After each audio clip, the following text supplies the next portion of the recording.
আসসালামু আলাইকুম প্রিয় বন্ধুরা, রমজানের পবিত্র মাস শুরু হয়ে গেছে আর রোজা রাখা প্রত্যেক মুসলমানের জন্য ফরজ। কিন্তু আমাদের মনে একটি প্রশ্ন উদিত হয় যে রোজা কবুল হয়েছে কিনা, অর্থাৎ রোজা কবুল হওয়ার কি নিশানা রয়েছে। তো বন্ধুরা, আজকের এই ভিডিওটি সম্পূর্ণ দেখুন। আমরা এই ভিডিওতে এই বিষয়ে বিস্তারিত আলোচনা করতে চলেছি। রোজা রাখা তো একটি অনেক বড় কথা, কিন্তু তার থেকে বড় কথা হলো যে আমাদের রোজা কবুল হতে হবে। অর্থাৎ যেই আমল আমরা করছি সেই আমলটি করা বড় কথা নয়, বরং আমাদের সেই আমলটি আল্লাহ তাআলার দরবারে কবুল হওয়াই বড় কথা। আমরা রোজা রাখছি, এটি তো আমাদের জন্য ফরজ, কিন্তু যদি আল্লাহ তাআলা আমাদের এই ইবাদত কবুল করে নেন তাহলে এটাই হবে আমাদের জন্য সাফল্য। হুজুর পাক সাল্লাল্লাহু তাআলা আলাইহি ওয়াসাল্লাম ইরশাদ করেছেন, রোজা শুধুমাত্র ক্ষুধার্ত ও তৃষ্ণার্ত থাকার নাম নয়, বরং রোজা নাক, মুখ এবং চোখেরও হওয়া উচিত। যেমন কিনা মুখ দিয়ে কোনো খারাপ কথা না বের হয়, কান দিয়ে খারাপ কিছু শোনা না হয়। কিন্তু রোজা রেখেও সে যদি খারাপ কাজ করে, অর্থাৎ রোজা রেখেও সে যদি খারাপ কাজ বন্ধ না করে, তাহলে হুজুর পাক সাল্লাল্লাহু তাআলা আলাইহি ওয়াসাল্লাম সেই ব্যক্তির সম্পর্কে বলেছেন যে সেই ব্যক্তির রোজা না, বরং শুধুমাত্র তার ক্ষুধার্ত ও তৃষ্ণার্তই থাকা হয়। এমন রোজা আল্লাহ তাআলা কবুল করেন না। বন্ধুরা, চলুন এখন জেনে নিই রোজা কবুল হওয়ার তিনটি নিশানা। যদি আপনার রোজা কবুল হয় তাহলে এমন কিছু জিনিসের প্রকাশ পেয়ে যাবে যেটি দেখার পরে আপনি বুঝে যেতে পারেন যে আমাদের রোজাগুলি আল্লাহ তাআলার দরবারে কবুল হয়ে গেছে। যখন কোনো মানুষ রোজা রাখে তো সে নিজেকে অনেকভাবে সংযত রাখে যে যেন আমার রোজা মকরু না হয়ে যায়। সে রোজা মকরু হওয়াতেও চিন্তিত থাকে, কেননা সর্বপ্রথম সে তো খাবার দাবার বন্ধ করে দিয়েছে। যারা পান গুটকা খায় তারা তাদের সেই নেশাকেও ছেড়ে দেয়। তো সেই ব্যক্তি এখন চিন্তা করে যে আমার সঙ্গে যেন এমনটা না হয়ে যায় যে আমার একটি ছোট্ট ভুলের জন্য আমার রোজা মকরু হয়ে যায়।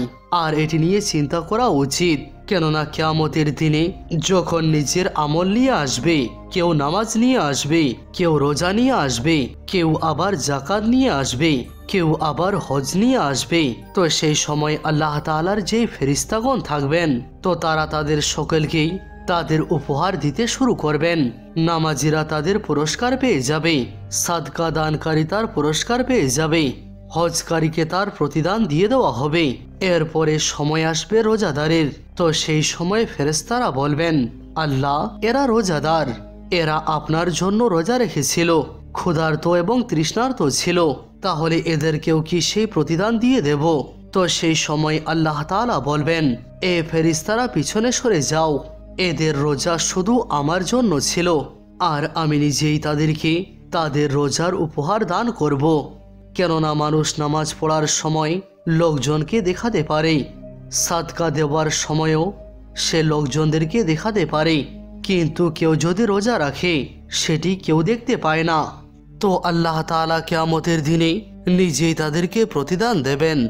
বন্ধুরা, এর পূর্বের অনেক ভিডিওয় আমরা আপনাদেরকে জানিয়েছি যে যখনই আমাদের ইবাদত অর্থাৎ নামাজ কবুল হয়ে যায় তো সেই সময় কোন নিশানার প্রকাশ পায়, অর্থাৎ কি করে বোঝা যায় যে আমাদের নামাজ কবুল হয়ে গেছে। যদি আপনি কোনো নামাজ পড়েন, ধরে নিন আপনি ফজরের নামাজ আদায় করলেন, ফজরের নামাজ পড়ার পরে জোহরের নামাজও পড়লেন, অর্থাৎ আপনি জোহরের নামাজ পড়ার তৌফিক পেলেন, তো এটি এর দিকে ইঙ্গিত দেয় যে হয়তো আপনার ফজরের নামাজ আল্লাহ তাআলা কবুল করে নিয়েছেন। তাহলে এমনটা কেন বলা হলো? উদাহরণস্বরূপ বুঝে নিন, আপনার বাড়ির দরজা দিয়ে তো অনেক লোক যাতায়াত করে, তো আপনি কি সবাইকে বাড়িতে ডেকে নিয়ে আসেন? না, কিন্তু আপনি যাকে ভালোবাসেন, যে আপনার প্রিয় ব্যক্তি, আপনি শুধুমাত্র তাকেই ডেকে নিয়ে আসেন। যদি একবার কেউ আপনার বাড়িতে আসে, যদি আপনি তার আগমন পছন্দ করেন, তাহলে আপনি তাকে আরো দাওয়াত করবেন যে ভাই, আপনি আমাদের বাড়িতে আসুন, কিছুক্ষণ আমাদের বাড়িতে বসুন, আমরা কিছু কথোপকথন করব। অর্থাৎ যদি আপনি কোনো মানুষের কোনো কাজ পছন্দ করেন তো সেই ব্যক্তিকে আপনি বারবার নিজের কাছে বসাতে চান, তার সঙ্গে কথোপকথন করতে চান। এভাবেই যখন আল্লাহ তাআলা কোনো ব্যক্তির নামাজ কবুল করেন তো আল্লাহ তাআলা তাকে পরবর্তী নামাজের তৌফিক দান করেন। সে পরবর্তী নামাজগুলিও পড়ে নেয়, সেই নামাজ আদায় করার তৌফিক পায়। তো এটি এর দিকে ইঙ্গিত দেয় যে পূর্বের নামাজগুলি আল্লাহ তাআলা কবুল করে নিয়েছেন। কিন্তু যদি আমরা নামাজ পড়ার সময় না পাই, তাহলে আমরা যেন এটি না ভাবি যে আমি নামাজ পড়ার সময় পাইনি আর এজন্যই আমি নামাজ পড়িনি, বরং এটি ভাবুন যে আমি কত বড় গুনাহগার, যে আল্লাহ তাআলা আমাকে নিজের দরবারে দাঁড়ানো পছন্দ করেনি। এভাবেই যদি আমরা একটি রোজা রাখি, তারপরে যদি আমরা পরবর্তী রোজাগুলিও রাখি, তাহলে এটি এই কথার দিকে ইঙ্গিত দেয় যে আমাদের পূর্বের রোজাগুলি আল্লাহ তাআলা কবুল করে নিয়েছেন। কিন্তু এর অর্থ এটি না যে আপনি রোজা রাখার পরেও খারাপ কাজ করুন, লোকজনদের সঙ্গে ঝগড়া করুন, মুখ দিয়ে গালাগালি করুন।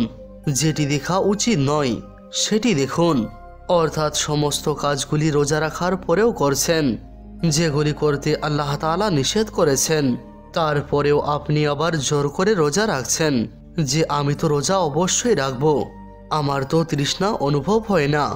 তো বন্ধুরা, যদি রোজায় আপনার তৃষ্ণা না লাগে, তাহলে আপনার রোজা রাখার উদ্দেশ্যই বা কি? মানুষ কমজোর, আর আল্লাহ তাআলা তো এটাই পছন্দ করেন। আল্লাহ তাআলা বলবেন, দেখো আমার বান্দাকে ক্ষুধা লেগেছে, তৃষ্ণা লেগেছে, কিন্তু তবুও আমার জন্য ক্ষুধার্ত রয়েছে। মানুষ ইফতার করার জন্য বসে, আর যখনই আজান হয়, তো আজান হওয়ার পূর্বে আল্লাহ তাআলা ফেরেশতাদেরকে বলেন, দেখো আমার বান্দার সামনে খাবার রাখা আছে, পানীয় রাখা আছে, তাকে আবার কেউ দেখতেও পাচ্ছে না, সে একাই রয়েছে। এ ফেরেশতারা, তাকে ক্ষুধা লেগেছে, তার সামনে খাবারও রাখা আছে, কিন্তু তবুও সে কেন খাবার খাচ্ছে না? তো ফেরেশতাগণ বলেন, মওলা, একে আপনার ভালোবাসা থামিয়ে রেখেছে। আল্লাহ তাআলা ফেরেশতাগণদেরকে বলেন, এর সামনে পানি রাখা আছে, তবুও সে পানি পান করছে না কেন?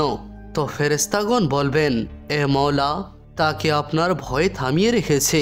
তো এই রোজাদারকে দেখে আল্লাহ তাআলা খুশি হন, আর যখনই আজান দেওয়া হয় তো রোজাদার খেতে শুরু করে। তো সেই সময় আল্লাহ তাআলা বলেন, দেখো আমি হুকুম দিয়ে দিয়েছি, তো সে কিভাবে খাবার খাচ্ছে। এই কাজগুলি আল্লাহ তাআলা অনেক পছন্দ করেন। যদি আল্লাহ তাআলা কারোর রোজা কবুল করে নেন, তো সে অন্তরে অনেক শান্তির অনুভব করে পরবর্তী রোজা করার সুযোগ পায়। লোকজনেরা এমন ভাবে যে রোজা রেখে আমি কমজোর হয়ে গেছি, কিন্তু এমনটা না। যখন মানুষের রোজা আল্লাহ তাআলা নিজের দরবারে কবুল করে নেন, তো সেই ব্যক্তির ভিতরে একটি বিশেষ ধরনের নুরানি শক্তি চলে আসে। যদিও উপর থেকে তাকে দেখে এমনটা মনে হয় যে সে অনেক কমজোর হয়ে গেছে, কিন্তু ভিতর থেকে সে একটি আলাদাই শক্তি পায়, সেটি সেই বান্দা নিজেই অনুভব করে। এই জন্য কখনো রোজা ছাড়বেন না। নবী পাক সাল্লাল্লাহু তাআলা আলাইহি ওয়াসাল্লাম জানিয়েছেন, যদি কেউ একটি রোজা অসুখ ছাড়া অথবা বিশেষ কোনো কারণ ছাড়াই ছেড়ে দেয়, তো সে যদি সারা জীবন রোজা রাখে, তো সেই ছুটে যাওয়া রোজার হক আদায় করতে পারবে না। অবশেষে আল্লাহ তাআলার কাছে দোয়া করি, ইয়া আল্লাহ, রোজার এই পবিত্র মাসে আপনি আমাদের সমস্ত ইবাদতগুলি কবুল করে নিন এবং আমাদেরকে আরো বেশি বেশি করে ইবাদত করার তৌফিক দান করুন। আমিন ইয়া রাব্বাল আলামিন।